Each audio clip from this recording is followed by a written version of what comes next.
The shocking secret behind Lee Hae-chan's death and the explosive election fraud allegations in the Skydaily file with Channel ESQ Andre. Welcome back to Channel ESQ Andre, where we dissect the most earth-shattering political events through a lens of sharp, multidimensional analysis. Today, we delve into a dramatic and mysterious story surrounding the passing of one of South Korea's most powerful political figures, Lee Hae-chan, and the terrifying allegations regarding the electoral system that have been buried for decades. The story begins at a highly sensitive time, January 27, 2026, when the news of Lee Hae-chan's death was suddenly announced. The narrative opens with a heavy atmosphere filled with suspicion as the bulletin reported that Lee Hae-chan had passed away in Vietnam during a business trip. The fact that such a seasoned politician with immense influence suddenly lost his life in a foreign land immediately raised a series of questions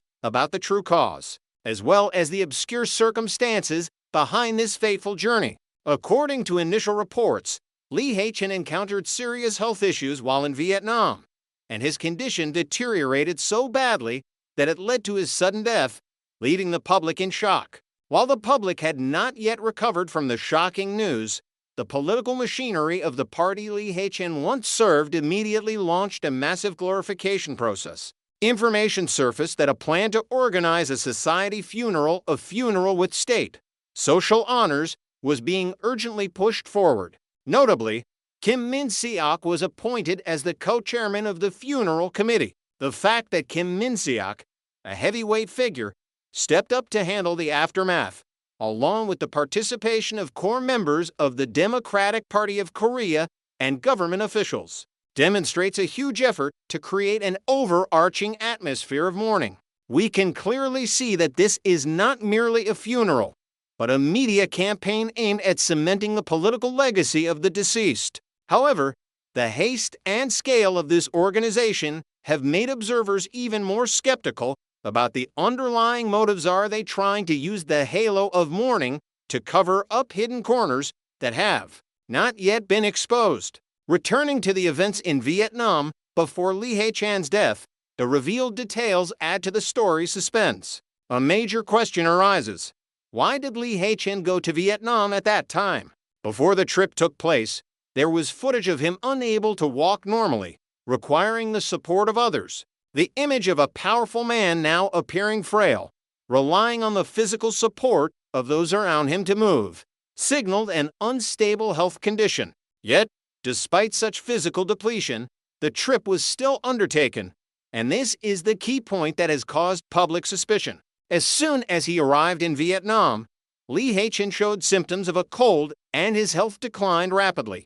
Realizing the critical situation, a plan to return him to Korea was calculated, but everything seemed too late. A sudden cardiac arrest struck, forcing doctors to perform immediate stent placement surgery. However, the rescue efforts failed. He fell into unconsciousness and took his last breath after holding on for only 3 days. The chain of events happened so quickly, from hospitalization to death, that it makes one shudder at the fragility of life and the mystery shrouding the true reason for this trip. Lee Hae-chan's departure did not stop at the grief of his family or party members. It ignited a fierce wave of controversy within South Korean society. While the Democratic Party of Korea strove to build his image as a national hero through massive commemorative activities, a large segment of the public expressed outrage and discomfort. This stark contrast stems from Lee Hae-chan's own past and conduct while he was alive. Many critics argue that he was a figure with extremely strong partisanship and even had actions and ideologies that ran counter to South Korea's identity. The fact that such a deeply divisive politician is being honored as a national symbol has made many feel insulted. They believe that Lee Hae-chan himself must bear direct or indirect responsibility for the current political behaviors of the Democratic Party, behaviors they claim are damaging the country. Instead of closing the past, his death inadvertently opened a new chapter of denunciation and historical reevaluation, where merits and faults are weighed most strictly. To better understand this outrage, we need to turn back time to 2020, the time of the general election where the Democratic Party won a landslide victory. At that time, Lee Hae-chan held the position of party leader and was the chief architect of that resounding victory. However, this victory was not complete as it was clouded by unprecedented suspicions of election fraud. A strange statistical figure was presented as evidence of anomaly, the 63-36 ratio in early voting. The fixed and inexplicably repetitive discrepancy between the Democratic Party and the People Power Party caused many statisticians and citizens to raise big questions. Precisely in this context of unresolved suspicion, shocking information from the past was dug up once again. This was the report by Skydeilly, published on December 12, 2024. This is an extremely important timeline because it occurred right after former President Yoon Suk-yeol declared martial law. This sensitive timing suggests that the released information could be part of an effort to clean up the apparatus or expose truths that had been hidden for too long. The content of the Skydeilly report was truly a bombshell, explicitly accusing Kim Dae-jung and Lee Hae-chan of ordering the production of fraudulent ballot counting machines. The article's title did not beat around the bush, but went straight to the point, affirming the direct involvement of these two top figures. The basis for this allegation stems from the testimony of an insider, the director of an equipment supply company. According to the report, during an investigation into the National Election Commission for a bribery case in 2003, this director revealed earth-shattering secrets. He confessed that the production of voting equipment was not transparent, but was done under special orders from the most powerful people.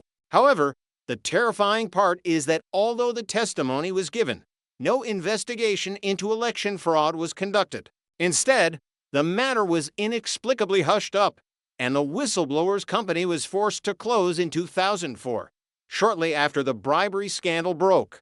The silence of the authorities and the premature death of the accusing business make the conspiracy theory of a systematic cover-up more grounded than ever.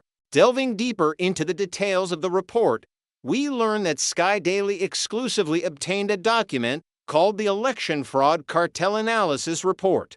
The person behind this investigative series is reporter Hee Oh-young, a name familiar to those interested in political dark corners. Currently, Hee Oh-young serves as the representative and publisher of Hammy Ilbo, but at the time of the article's publication, he was working for Skydeilly. An interesting side note is that Skydeilly had previously made waves with a series on the 99 Chinese spies case, but after new management took over, they apologized for that series.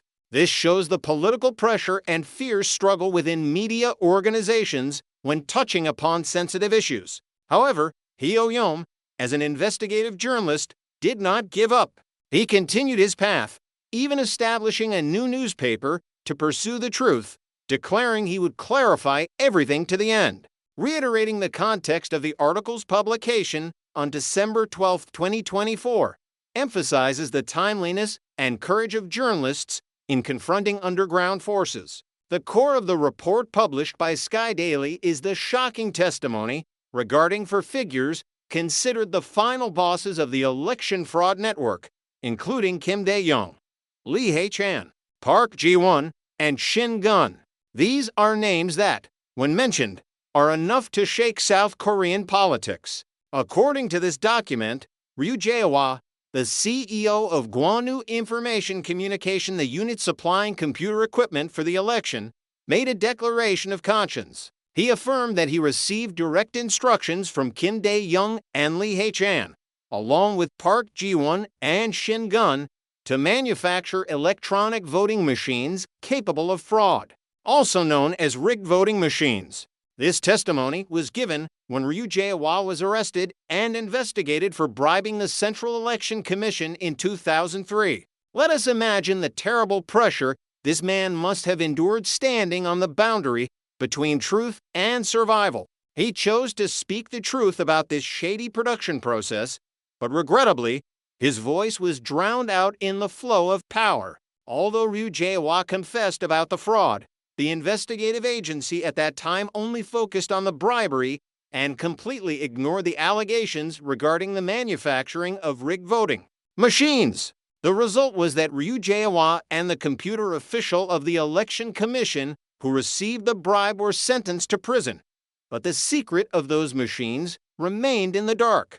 Hwanu Information Communication was subsequently dissolved in 2004 as a way to erase traces. The report, drafted in July 2024, which Skydaily obtained, is assessed as the most reliable document to date on this issue. It appeared in the context where the martial law command was targeting the Central Election Commission, viewing it as the entity executing election fraud.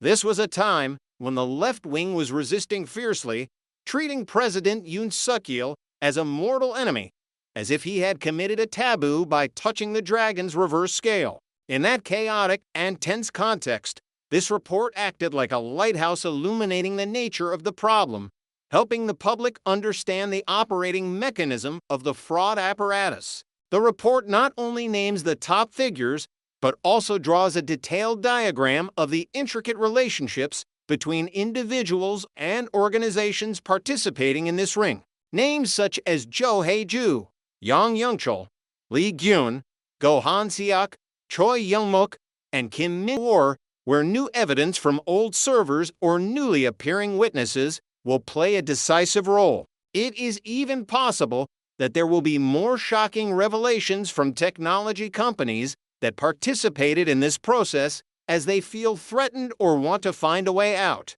To sum up, the story of Lee Hae-chan's death and Skydaily's allegations is not just breaking news, but a deep incision into the tumor of modern politics. It poses a vital question about our trust in the ballot and the fairness of the democratic system. Does the people's vote truly decide the country's destiny, or is it all just a play arranged by invisible hands? The answer remains open, awaiting the judgment of history. What do you think about this issue?